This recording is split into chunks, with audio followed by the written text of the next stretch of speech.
ধৈর্যশীলদের সাথে কে আছে? আল্লাহ পাক রব্বুল আলামিন ধৈর্যশীলদের সাথেই থাকে। এই জন্য বিশ্ব নবী মুহাম্মদুর রাসূলুল্লাহ সাল্লাল্লাহু আলাইহি ওয়াসাল্লাম বলেন, উম্মতেরা রে, তোমরা বেশি বেশি ধৈর্যশীল হইবা। আমার নবী কেমন ধৈর্যশীল ছিল? আমার নবী একটা ইহুদি থেকে 40 মণ খেজুর ধার নিছে। কয় মণ খেজুর? 40 মণ খেজুর ধার নিছে। আমার নবী 40 মণ খেজুর ধার নিছে। 3 মাসের সময় নিয়ে 90 দিন পরে আল্লাহর পয়গম্বর এই ঋণগুলো পরিশোধ করে ফেলবে। সাহাবীদের মধ্যে অনেকে বিপদে পড়ে গেল। আল্লাহর পয়গম্বরের কাছে আয়েশা বলে, পয়গম্বর ঘরে খাবার নাই। নবী ঘরের মধ্যে 1 সপ্তাহ পর্যন্ত 3 দিন পর্যন্ত খাবার নাই। এই জন্য রাহমাতুল লিল আলামিন একটা ইহুদির কাছে গিয়া 40 মণ খেজুর দান নিল। 40 মণ খেজুর দান নিয়ে বলে, রে ইহুদি, আমি 3 মাস পরে খেজুরগুলো তোমারে দিয়ে দিব। ঠিক আছে, দিয়ে দিও। আল্লাহর নবী রাহমাতুল লিল আলামিন 3 মাস যায় নাই, আর 3 দিন বাকি আছে। আল্লাহর সাথে হযরত ওমর রাদিয়াল্লাহু তাআলা রাহমাতুল লিল আলামিন হাঁটতেছে একটা বাজারের সামনে দিয়া।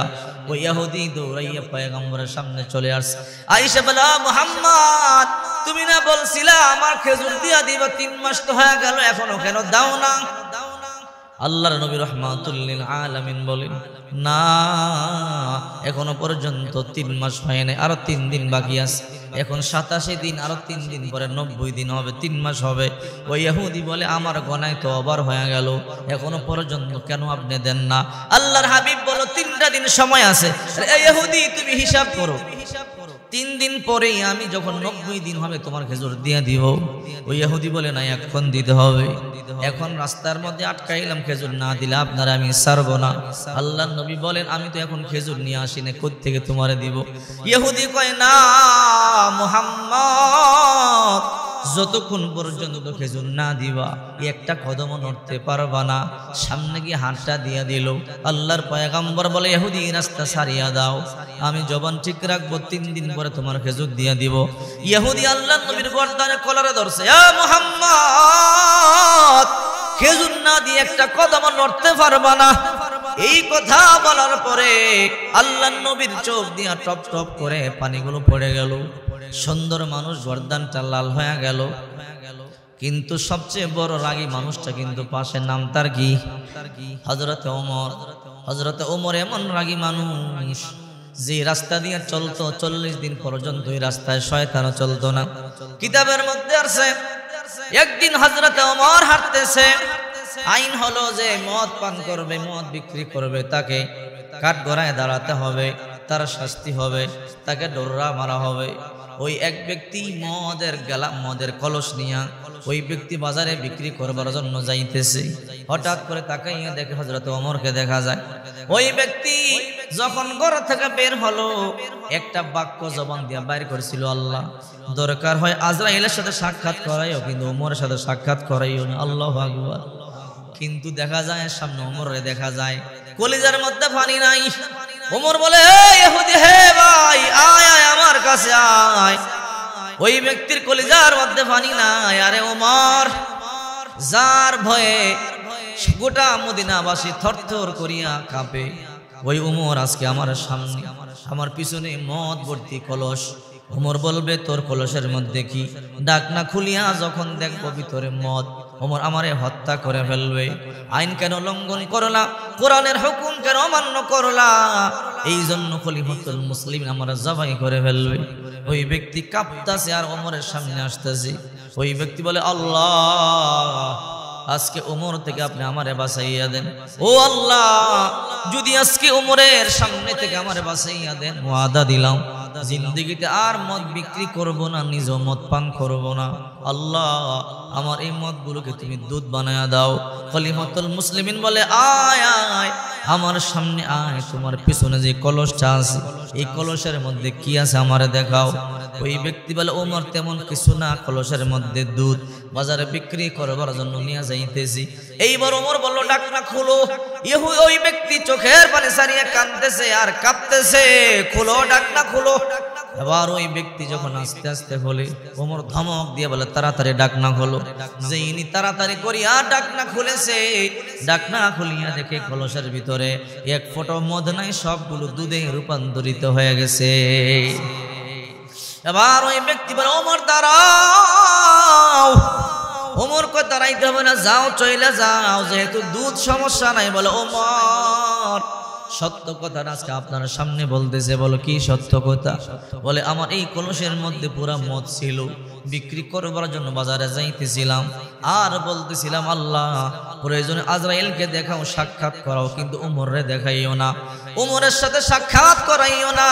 ওগো উমর, আমি যখন আপনারে দেখলাম, আমি আল্লাহর দরবারে অন্তর থেকে তওবা শুরু করে দিলাম, বললাম আল্লাহ আজকে ওমর থেকে আপনি আমারে বাঁচাইয়া দেন। ও আল্লাহ, যদি আজকে ওমরের সামনে থেকে আমারে বাঁচাইয়া দেন, ওয়াদা দিলাম জিন্দগিতে আর কোনোদিন আমি মদ পান করব না, মদ বিক্রি করব না। ও ওমর, আল্লাহর কসম, ওই মদগুলোকে আল্লাহ তাআলা দুধে রূপান্তরিত করে দিয়েছে। ওগো ওমর, ওয়াদা দিলাম জিন্দগিতে নিজ মদ পান করব না, আর জিন্দগিতে কোনোদিন মদ বিক্রি পর্যন্ত করব না। আল্লাহু আকবার বলেন। চিন্তা করে দেখেন, খলিফাতুল মুসলিমিন হযরত ওমর কেমন রাগী মানুষ, দাঁড়াইয়া রইল, তার সামনে আল্লাহর পয়গম্বর কলার মধ্যে হাত দিয়ে দিস। হযরত ওমর সব সময় তরবারি খোলা রাখতেন, আর যত সাহাবী আছে সবাই খাপের ভিতরে রাখতেন, কারণ ওমরের কথা হলো খুলবার মতো সময় আমার নাই, দরকার পড়বে টান দিয়া গল্লাটা উড়াইয়া দিব। এবার হযরত ওমর তরবারি নিয়া তার কল্লার সামনে গেছে, কোপ দিয়ে আলাদা করে দিবে। সাহস কত বড়! আমি ওমর জিন্দা থাকতে আমার পয়গম্বরের কল্লার মধ্যে হাত দিবি, সহ্য করতে পারি না। আল্লাহর পয়গম্বর তরবারিতে হাত দিয়ে ধরে বলে, ওমর আমি তার কাছ থেকে পাও না, সে আমার কাছ থেকে পাও না, আমি ঋণওয়ালা। হে ওমর, সে তা আমার কাছ থেকে খেজুর পায়, যদি আমি আগে খেজুর দিতে পারতাম আমাকে কলারের মধ্যে ধরতো না। রে ওমর, সে আমার মেহমান, আমার সাথে খারাপ ব্যবহার করলে সে করতেই পারে, কারণ আমি তার কাছ থেকে ঋণ নিয়েছি, কিন্তু সাবধান, আমার মেহমানের শরীরের মধ্যে বিন্দু পরিমাণ আঘাত তুমি করতে পারবা না। আল্লাহু আকবার। চিন্তা করছেন নবীজির কেমন চরিত্র। এই জন্য আল্লাহ রাসূল বলে, সাবধান সাবধান। আমাদের সমাজে তো ঋণ দেওয়ার প্রথা এখন বন্ধ, সুদের কারবার চালু হয়ে গেছে বেশি। আপনি গিয়ে বলবেন আমাকে 10,000 টাকা দেন, 1 মাস পরে দিয়ে দিব, বলবে টাকা নাই।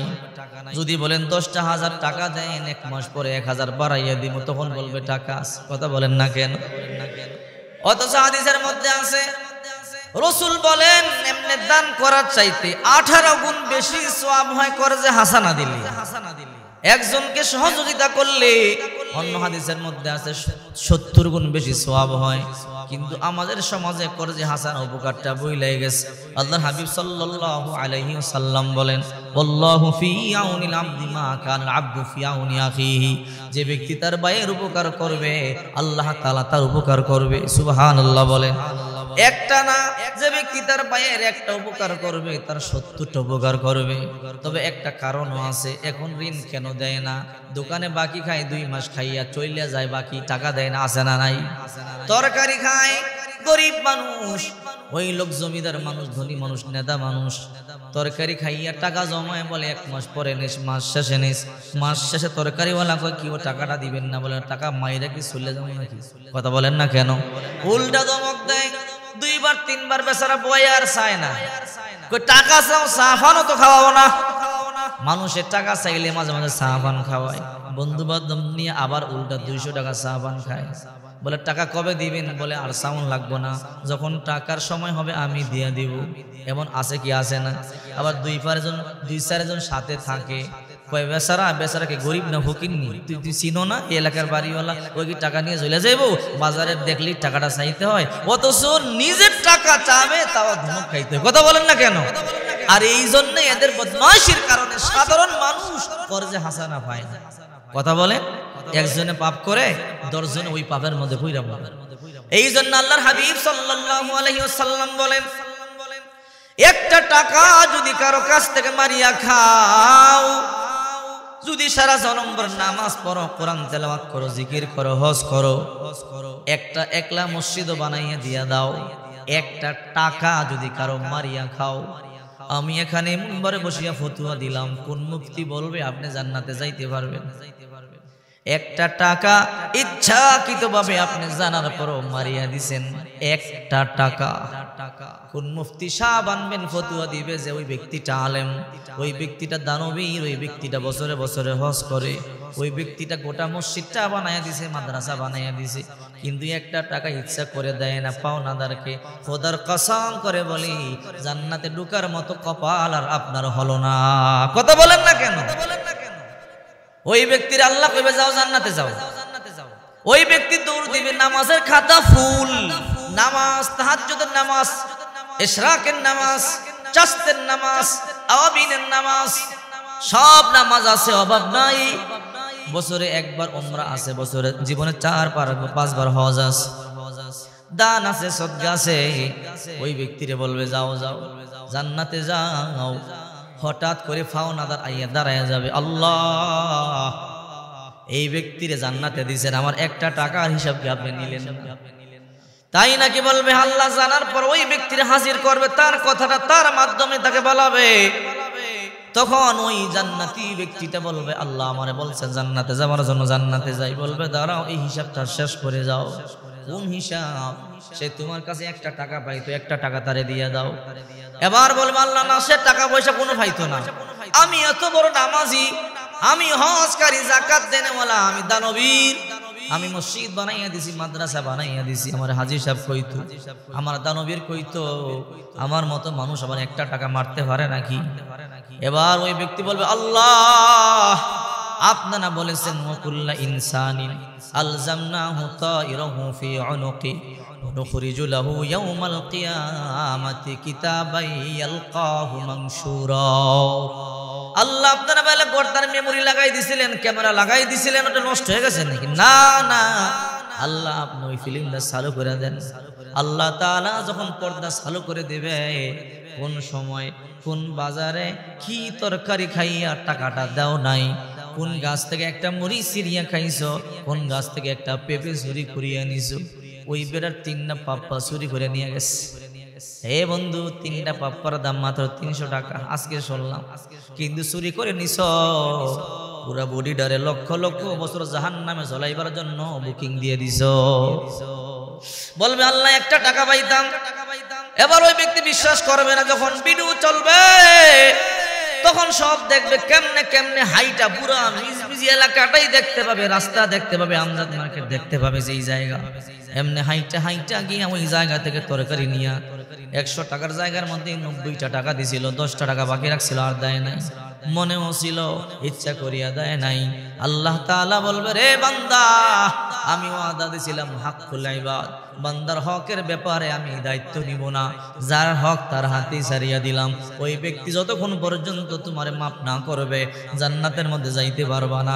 এইবার দানবীর বলবে, ওই একটা টাকার লেগে আটকাইছো, কি চাও বলো, কি চাও আজকে তোমারে দেয়া দেই। বলবে আমার একটা টাকা দাও। বলবে এখানে তো টাকা পয়সা নাই। বলবে যদি টাকা পয়সা না থাকে যত নেক আছে সব দিয়া দাও।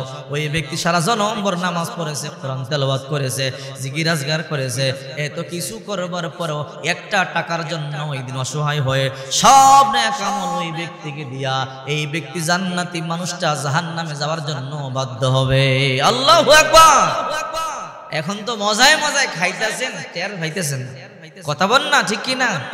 খাইতে জবর মজা লাগে, সুদের টাকা বড় মজা, কাজ করা লাগে না, তো কাজ তো লাগে না, পরিশ্রম তো নাই, দিয়া দিছেন লাগাইয়া, মাস শেষ গনতেছেন 28, 29, 30 দিন কবে শেষ হবে, 1 তারিখে গিয়া কি টাকাটা, অথচ টাকা বাড়তেছে, পরিশ্রম নাই, কষ্ট নাই, অফিস নাই, চাকরি নাই, টাকা বাড়তেছে, মজা এই হারামের মধ্যে, কিন্তু আসলে আরাম নাই, কথা বলেন ঠিক কি না?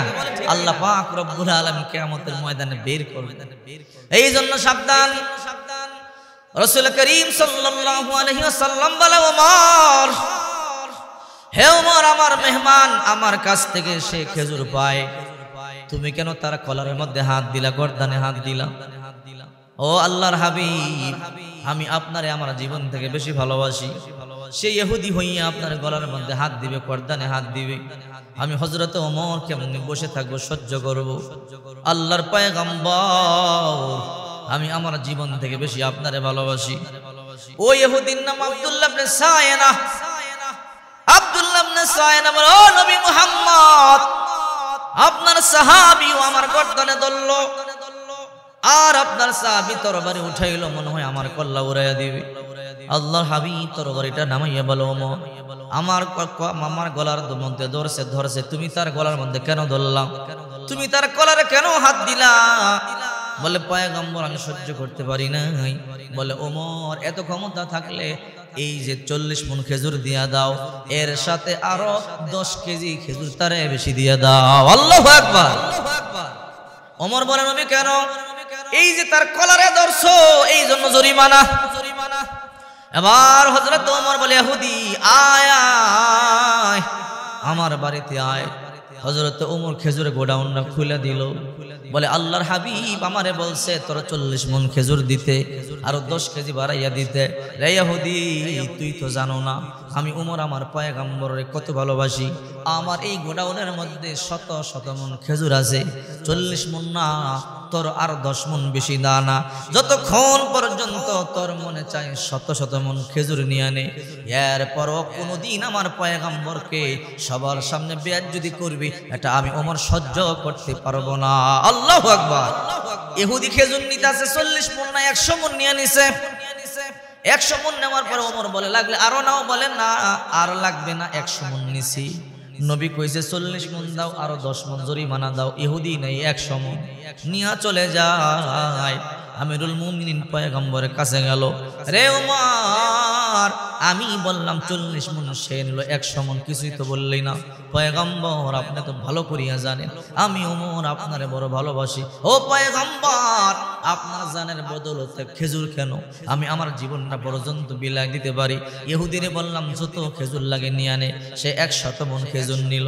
হযরত বিশ্ব নবী হযরত ওমরের কপালের মধ্যে চুমা খাইয়া বলে, ওমর সুসংবাদ গ্রহণ করো ওমর, আমি যখন জান্নাতে যাব আমার টান পাশে আবু বকর থাকবে, তুমি বাম পাশে থাকবে। ওই ইহুদি এই দৃশ্যগুলো দেখতেছিল, আর আমিরুল মুমিনিন চোখের পানিগুলো সারিয়া কাঁদতেছিল। একটু দূরে যাওয়ার পরে ইহুদি দৌড়াইয়া লাফ দিয়ে আল্লাহর পয়গম্বরের কদমের মধ্যে চুম্বন করে বলে, ও পয়গম্বর, আসলে খেজুর নেওয়া আমার মূল উদ্দেশ্য ছিল না। তাওরাত কিতাবের মধ্যে পড়েছি শেষ নবী মুহাম্মদুর রাসূলুল্লাহ এই দুনিয়ার মধ্যে সবচাইতে বেশি ধৈর্যশীল হবে, সবচাইতে বেশি সাবিরিন হবে। এই জন্য আজকে আপনার কলারে আমি নিজেও জানি আরো 3 দিন বাকি আছে, আর আমার এটাও বিশ্বাস আছে আপনি মিথ্যা বলতে পারেন না, ওয়াদা ভঙ্গ করতে পারেন না, সময় মতো আপনি ঋণ পরিশোধ করে ফেলবেন। ও নবী, সবার সামনে আপনার গর্দানে দরিয়া, কলারে দরিয়া আমি আপনার ধৈর্যশীলতার পরিচয় নেওয়ার জন্য চেষ্টা করেছিলাম। আপনি সত্যিই নবী হইলে আপনি প্রতিঘাত করতে পারেন না, আপনি আঘাত সহ্য করবেন। আজকে আপনার ধৈর্যের পরীক্ষায় আমার প্রমাণ হয়ে গেল। তাওরাতের পৃষ্ঠায় পৃষ্ঠায় আপনার যে নাম তার সাথে মিলে গেল। আল্লাহর কসম করে বলি, নিশ্চয় আপনি মুহাম্মদুর রাসূলুল্লাহ। খেজুর লাগবে না, কালিমা পড়ায়া মুসলমান বানাইয়া দেন। আল্লাহু আকবার। আমাদের মধ্যে প্রতিহিংসা, তুমি আমারে জ্বালাইছো, তোমারে বেশি জ্বালাও। কথা বলেন ঠিক কিনা? প্রতিহিংসা তো আছে, আবার মিথ্যাও অপবাদ আছে। এমন মানুষ খাইলো না, ধরলো না, মিথ্যা মামলায় 2-3 মাস জেল খাটলো। কথা বলেন না? আমাদের সেক্রেটারি সাহেব, ওনার দিকে লক্ষ্য করেন তো। আমি তো ওনাকে আগে দেখি নাই, বসে গেছি। আগে দেখলে বুকটা মিলাইয়া বসতাম। ওনার ব্যাপারে ভালো করে জানেন, সংসারটা পর্যন্ত কত কষ্ট করে চলে। যদি উনি ডান বাম করে চলতো অনেক পয়সা কামাইতে পারতো। পারতো কি পারতো না? ওনার কি জনপ্রিয়তা নাই? অনেক জনপ্রিয়তা আছে। আমি নিজে দেখেছি ইয়াসিন সাহেব ওনারে কত কত মোহাব্বত করে কাছে বসাইতো। যদি উনি ওই সুযোগটা নিত উনি অনেক বড় নেতা হয়ে যাইতে পারতো, কিন্তু না, হয় নাই। অথচ নিজে চলতে কষ্ট হয়, আপনারা জানেন। বলেন তো কি সুবিধাটা উনি ভোগ করছে? কয়েকটা মাস জীবন থেকে চলে গেছে, কয়েকটা মাস জেলখানার মধ্যে মশার কামড় খাইছে, কত কষ্ট করে আসছে।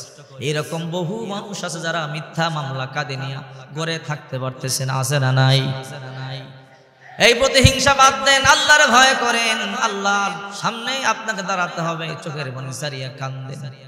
আহারে কার উপরে মামলা দিতেছি। আজকে থেকে টান দেন এমন একটা যোগ পাবেন যেখানে আপনার মা আমার মা, আপনার বাবা আমার বাবা শুধু একজন ছিল, বাবা আদম আর মা হাওয়া। কথা কন্যাকা। ওখান থেকে আস্তে আস্তে আমরা দূরে চলে গেছি। আমি 2500, আপনি মিজমিজি, আরেকজন রংপুর, আরেকজন কুড়িগ্রাম, দিনাজপুর, রাজশাহী, বগুড়া, টাঙ্গাইল, ময়মনসিংহ। কিন্তু আসল গোড়া টান দিয়ে দেখেন সর্বপ্রথম মা বাবা আদম, মা হাওয়া আর বাবা আদম, এই দুইজন থেকে কিন্তু দুনিয়ার মধ্যে আমাদের আশা। আরে আপনি তো আমার ভাই, এই জন্য সাবধান, কখনো অন্যায় করবেন না, জুলুম করবেন না, কাউকে মিথ্যা মামলা দিয়ে ঠকাবেন না। আল্লাহর কসম করে বলি, কেউ যদি মিথ্যা মামলা দেন, আহারে কেউ যদি কারোর উপরে জুলুম করেন, অত্যাচার করেন, অন্যায় করলে শাস্তি আছে, সেটা প্রাপ্য, কিন্তু অতিরঞ্জিত কোনো কিছু করা কিন্তু ভালো না। কথা বুঝেন নাই আমার? অতিরঞ্জিত করা যাবে না।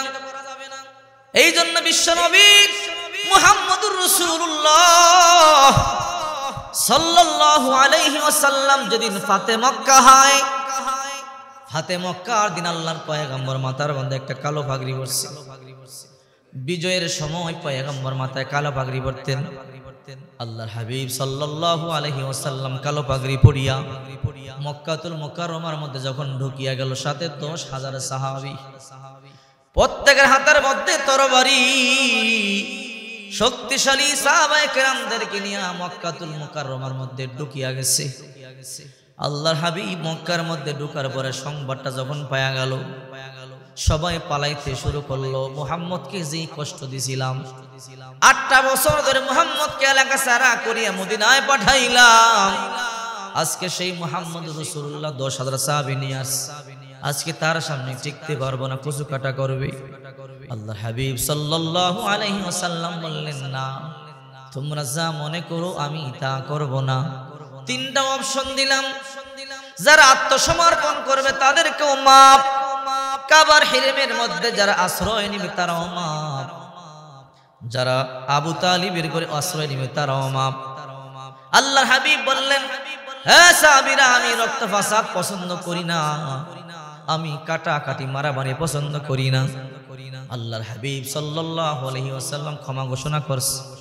অথচ যেই নবীকে ঘর থেকে বের করে দিয়েছে, যেই নবীর উপরে অত্যাচার করেছে, যেই নবীকে মারার জন্য কত ফাঁদ পেতেছে, যে নবী যেখানে জন্মগ্রহণ করেছে, আহারে যেখানে আল্লাহর নবীর কদমের ধুলি বালু লেগে রেখেছে, অথচ যেই নবী জন্ম নিয়েছে, ফালাম্মা হাজারান নবী মিন মক্কাতি ইলাল মাদিনা ফাইন তাফাতিন নবী ইলাইহা মাররাতান বাদা মাররা। আল্লাহর নবী যেদিন মক্কা থেকে হিজরত করিয়া মদিনায় যায়, আল্লাহর নবী চোখের পানিগুলো সারিয়া কান্না করে, ফাফাদাত আইনাহু বিদ্দুমু, চোখের পানিতে আল্লাহর পয়গম্বর বুকটা ভিজেছিল। এক কদম মদিনায় যায় তো আর এক কদম কাবার দিকে আল্লাহর পয়গম্বর চলে আসে। আরে বাইতুল্লাহ, মনের মধ্যে বড় আশা স্বপ্ন ছিল, তোরে সামনে রাইখা ইবাদত বন্দেগী করব, প্রভুর গোলামি করব, কিন্তু তোর সন্তানদের জন্য পারলাম না। নবী আমার চোখের পানিগুলো সারিয়া কান্না শুরু করে দিয়েছে। অথচ 8টা বছর পর্যন্ত আল্লাহর পয়গম্বরের মক্কার মধ্যে ঢুকতে দেয় নাই।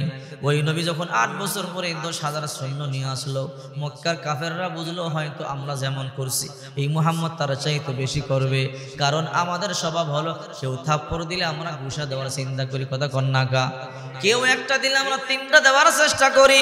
আল্লাহর নবী বললেন, না, এই 3টা জায়গায় আশ্রয় নিলে তোমাদেরকে মাপ, কাউকে হত্যা করা হবে না। এমন একটা বুড়ি 90 বছর তার বয়স, চলতে পারে না, যতগুলো প্রয়োজনীয় জিনিসপত্র ছিল, হাড়ি পাতিল ছিল, পুরাতন কাপড় চোপড় ছিল, ওই বুড়ি মহিলা টানিয়া টানিয়া চলতে পর্যন্ত পারে না, এলাকা সারিয়া চলে যাবে। আজকে মুহাম্মদ বিন আব্দুল্লাহ চলে আসছে, সবাই রে জবাই করবে, হত্যা করবে। এই জন্য বুড়ি মহিলা সেই কাটুরি নিয়ে রওনা করলো। বড় কষ্ট হয়, একটু যায়, টানিয়া টানিয়া নিয়ে যায়। আল্লাহর নবী রাহমাতুল লিল আলামিন দূর থেকে দেখলে, আহারে বুড়ি মহিলা বড় কষ্ট করিয়া কাটুরি টানতেছে, চলতে পর্যন্ত পারে না। ওই মহিলা জিন্দেগিতে নবীকে দেখেই নাই, আল্লাহর পয়গম্বরে চিনতে পারে নাই। আল্লাহর নবী দৌড়াইয়া গিয়া বলে, মা কই যাবেন? দেন আমি আপনার গাড়িটা একটু বহন করে দেই। ওই মহিলা কই বহন করবার পরে 2 টাকা চাইবা, তেমন টাকাও তো আমার কাছে নাই। বলে না রে মা, না টাকা লাগবে না, আমি একটু আপনার উপকার করতে যাই। বলে আজকে আমার সবচেয়ে বিপদের সময় কে তুমি আমার উপকার করবা, করো। আল্লাহ নবী মাথার মধ্যে নিয়ে চললেন, বুড়ি মহিলার সাথে সাথে যায়। নবী কই যাবেন রে মা? বলে তুমি জানো না মুহাম্মদের বেটা, আব্দুল্লাহর বেটা মুহাম্মদ মদিনা থেকে আসছে 10,000 সৈন্য নিয়ে, যারে পায় তারাই নাকি হত্যা করতেছে, অথচ হত্যা করে না। কেমন প্রপাগান্ডা ছড়াইয়া দিছে, বলে যারে পায় তারে হত্যা করতেছে, হত্যা করবে। এই জন্য এই মক্কার মধ্যে আর থাকা যাবে না। মুহাম্মদ বড় অত্যাচারী, মুহাম্মদ আমাদেরকে বড় কষ্ট দেয়। যদি আমি এই এলাকায় থাকি হয়তো মুহাম্মদ আমারও হত্যা করে ফেলবে, আমি যে বুড়ি আমারও ছাড়বে না। এই জন্য আমি এই মক্কা ছাড়িয়া চলিয়া যাই। আল্লাহর নবী রাহমাতুল লিল আলামিন গাটুরি নিয়ে যায়। নিজের পরিচয়টা পর্যন্ত পয়গম্বর দিলেন না। মক্কার এরিয়ার বাইরে যখন আল্লাহর পয়গম্বর চলে গেলেন, এইবার মহিলা কয় বাবা এখানেই কাটুরি নামাইয়া দাও, তুমি চলিয়া যাও, এখন নিরাপদ আছে। এই গুহার মধ্যে আমি ঢুকিয়া রাত্রটা কাটাইয়া দিব, আবার সকালবেলা আমি ইয়ামেন দেশের দিকে রওনা করব। আল্লাহর হাবিব বললেন মা আপনি ভয় পাবেন না, নেন নেন আপনার গাটুরি আপনি নিয়ে নেন। ওই মহিলা বলে বাবা দাঁড়া, আমার কাছে এই বিদায়ের সময় তেমন টাকা পয়সা নাই। ও বাবা আমার সব সম্পদ রাইখা আমি চলে আসছি। এই ডেক পাতিলা কয়েকটা পুরাতন কাপড় সপর, এগুলো আমার প্রয়োজনীয় জিনিস। ও বাবা এই জন্য নিজের ঘর নিজের বিটা সব সারিয়া চলিয়া যায়। ও বাবা তোমার দেওয়ার মতো কোনো টাকা আমার কাছে নাই, এই কয়েকটা মুদ্রা আমার কাছে আছে, জানি এর মজুরি পারিশ্রমিক হবে না। ও বাবা নাও এই টাকাটা তুমি নিয়ে নাও। আল্লাহর হাবিব বলে মা আপনি ঘর বাড়ি সারিয়া চলে যাইতেছেন, এই টাকাগুলো আপনার কাছে রাখেন, কাজে লাগবে। ও মা কষ্ট, হিজরতের কষ্ট। ওই মহিলা দেখি নবীর চোখের পানিগুলো বায়া বায়া পড়তেছে।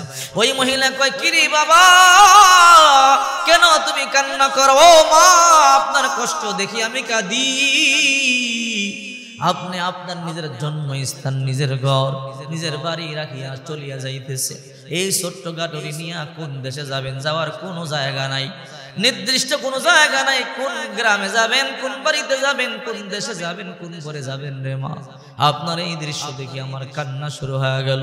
ও মা এই হিজরতের কষ্ট কত কষ্ট এটা আমি ভালো করিয়া জানি, তুমি কেমনে জানো?